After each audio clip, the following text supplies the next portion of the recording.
पिछले 15 सालों में भारतीय जनता पार्टी की एमसीडी ने व्यापारियों का बड़ा शोषण किया। कभी सीलिंग के नाम पर, कभी अवैध उगाही के नाम पर, कभी जो हमारे लोकल शॉपिंग सेंटर और कमर्शियल शॉपिंग सेंटर हैं उनको डीरेगुलराइज करने के नाम पर 15 साल तक दिल्ली के व्यापारियों को चूसा, उनको ब्लैकमेल किया और कोशिश पूरी ये तरह से रही कि किस तरह से दिल्ली के व्यापारी उजड़ जाएं पूरी तरह से। अरविंद केजरीवाल जी ने, दिल्ली के मुख्यमंत्री अरविंद केजरीवाल जी ने 10 गारंटी दी और उस गारंटी के तहत एक नया विजन देखा, एक नई दिल्ली देखी कि अगर एमसीडी में आम आदमी पार्टी की सरकार आती है तो हम क्या क्या सुधार करेंगे। कल एमसीडी का बजट सेशन है और इस बजट सेशन के लिए आम आदमी पार्टी 4 बहुत महत्वपूर्ण रेजुलेशन लेके आ रही है, बहुत महत्वपूर्ण प्रस्ताव लेके आ रही है जिससे दिल्ली के व्यापारियों को बहुत बड़े लेवल पे फायदा होगा। हमारा सबसे पहला जो प्रस्ताव है वो हमारे पार्षद प्रवीण कुमार जी और सुनील चड्ढा जी लेके आ रहे हैं। आपको पता होगा कि लोकल शॉपिंग सेंटर में और कमर्शियल शॉपिंग सेंटर्स में दिल्ली के अंदर बहुत बड़े पैमाने पर सीलिंग हुई थी। वो सीलिंग का मामला सुप्रीम कोर्ट में पहुंचा। सुप्रीम कोर्ट ने एक जुडिशियल कमेटी बनाई और पिछले कई महीनों से जुडिशियल कमेटी के अंतर्गत इस मामला चल रहा है। दुर्भाग्य इस बात की थी कि भारतीय जनता पार्टी की एमसीडी, जब भी एमसीडी की तरफ से जो वकील खड़े होते थे, एमसीडी की तरफ से जो भी बात रखी जाती थी वो हमेशा व्यापारियों के खिलाफ रखी जाती थी। इसके कारण कभी भी इस क्षेत्र में आने वाले व्यापारियों की जो सीलिंग थी वो खुल नहीं पाई। हमारा जो सबसे पहला रेजोल्यूशन है हम हाउस में लेके आ रहे हैं, प्रवीण कुमार जी और सुनील कुमार चड्ढा जी लेके आ रहे हैं, वो ये है कि एमसीडी अब जुडिशियल कमेटी में व्यापारियों के पक्ष में बात रखेगी। ये सारी की सारी सीलिंग खुलवाने के पक्ष में अपनी बात रखेगी। ये हमारा नंबर 1 रेजोल्यूशन है। दूसरा रेजोल्यूशन है जो रविंदर भारद्वाज जी और सुश्री रेखा रानी जी लेके आ रही हैं। आजकल आपने देखा होगा कि बहुत सारे नोटिस भेजे जा रहे हैं कन्वर्जन चार्जेस के नाम पे, फला फला के नाम पे। तो हमारा दूसरा रेजोल्यूशन है कि कोई भी फर्दर नोटिस नहीं भेजा जाएगा। ये हम बजट सेशन में लेके आ रहे हैं। कमिश्नर को हाउस आदेश देगा कि कोई भी फर्दर नोटिस ना भेजा जाए।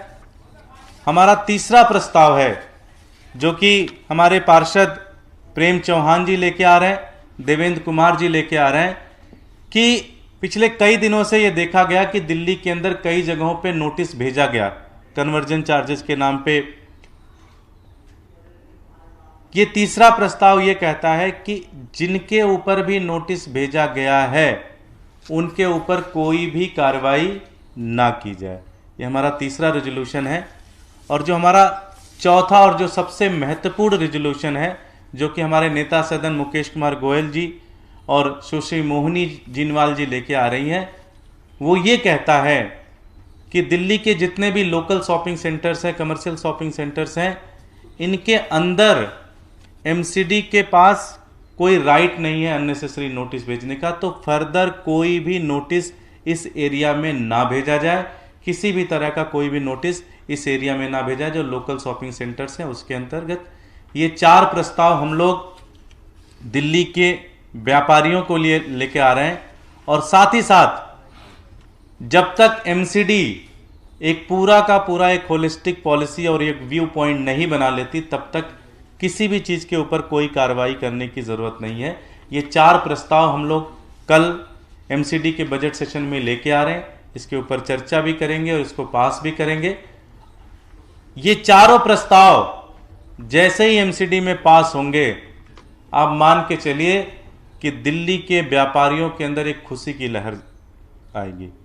क्योंकि आज तक भारतीय जनता पार्टी की एमसीडी ने 15 साल तक सिर्फ और सिर्फ एमसीडी के व्यापारियों को सिर्फ और सिर्फ चोर समझा, उनको ब्लैकमेल किया, उनकी दुकानें सील की और लगातार उनके खिलाफ कार्रवाई करते रहे। ये 4 रिजोल्यूशन हम लोग लेके कल हाउस में आ रहे हैं और मेरी बीजेपी के साथियों से भी, जो उनके पार्षद साथी हैं, उनसे भी मेरी ये निवेदन है कि इन चारों प्रस्तावों पे हमारा समर्थन करें और इन चारों प्रस्तावों को पास करें।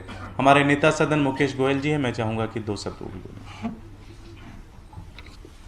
साथियों, कल सदन के अंदर 4 प्रस्ताव हमारी तरफ से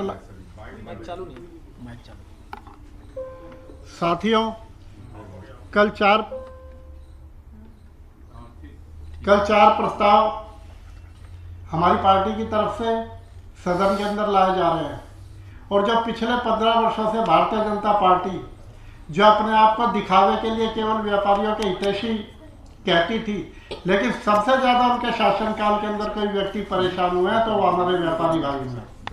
और केजरीवाल जी ने चुनाव के वक्त वादा किया था कि हम दिल्ली में सीलिंग से छुटकारा दिलाएंगे, कन्वर्जन चार्ज, पार्किंग चार्ज से छुटकारा दिलवाएंगे और व्यापारियों को हम राहत प्रदान करेंगे। इसी के तहत ये चारों प्रस्ताव लाए जा रहे हैं और मैं समझता हूँ ये चारों प्रस्ताव पास होने के बाद दिल्ली के व्यापारियों को, हर वर्ग के व्यक्ति को, हर कॉलोनी के व्यक्ति को इससे राहत प्राप्त होगी। और निश्चित तौर पे यदि भारतीय जनता पार्टी के पार्षद व्यापारियों के हितैषी हैं और वह व्यापारियों के हित की बात करते हैं, क्योंकि उनमें से बहुत से पार्षद या उनके संबंधी भी ऐसे होंगे जो व्यापारी होंगे, तो उन्हें सर्वसम्मति से इस प्रस्ताव को पास करना चाहिए ताकि हम दिल्ली के लाखों व्यापारियों को समस्या से समाधान दिला सके। इसके अंदर कोई राजनीति नहीं होनी चाहिए। ये दिल्ली के व्यापारियों को राहत प्रदान करने की बात है और मैं समझता हूँ जो केजरीवाल जी ने अपने चुनाव के वक्त में वादा किया था, हम निश्चित तौर पे केजरीवाल जी के वादे को पूरा करेंगे और कल हाउस के अंदर ये चारों प्रस्ताव पास होंगे। उसके बाद आगे की भविष्य की योजना जो व्यापारियों को और दिल्ली की जनता को किस प्रकार से हम राहत दे सकते हैं, हम निरंतर इसके अंदर अपनी गति को बनाए रखेंगे। बहुत बहुत धन्यवाद। कोई प्रश्न है?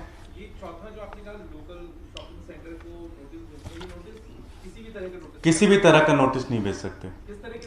जनरली कन्वर्जन, जनरली कुछ कुछ भेजते रहते हैं, वो उस तरह की नोटिस नहीं भेज सकते। बीजेपी ने प्रेस कॉन्फ्रेंस की, उन्होंने कहा है कि आनंद फानन के अंदर ये सेशन बुलाया गया है, विपक्ष को तैयारी करने का मौका नहीं दिया गया। एक बात उन्होंने कही है कि हर 5 साल के अंदर इवैल्यूएशन आता है, म्यूनिसिपल वैल्यूएशन की रिपोर्ट आती है और अगर ये रिपोर्ट टेबल होती है तो इससे प्रॉपर्टी टैक्स 15% से इससे प्रॉपर्टी टैक्स घट जाएगा। और महापौर को उन्होंने कठपुतली महापौर कहा है कि जो छूट मिलती थी प्रॉपर्टी टैक्स में वो 15% से घटाकर 10%। ये किसने बोला? बीजेपी ने। क्वेश्चन के ऊपर जवाब देना चाहिए कि 15 साल हो गए और पिछले 8 साल से तो केंद्र में भी उनकी सरकार है। वो ये बताएं कि सीलिंग के पक्ष में हमेशा एमसीडी का वकील व्यापारियों के खिलाफ क्यों बोलता था। भाजपा के अध्यक्ष को सबसे पहले इसका जवाब देना चाहिए। वो इस प्रश्न का जवाब देते हैं तो हम आगे इसका जवाब देंगे। और कोई प्रश्न? Thank you. आइए।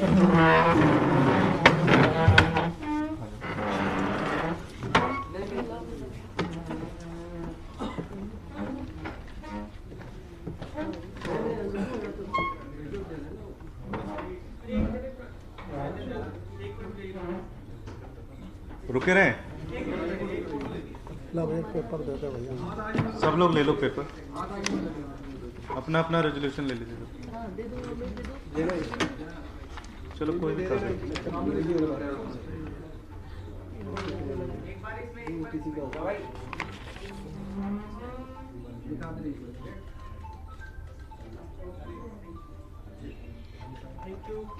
Thank you so much ji.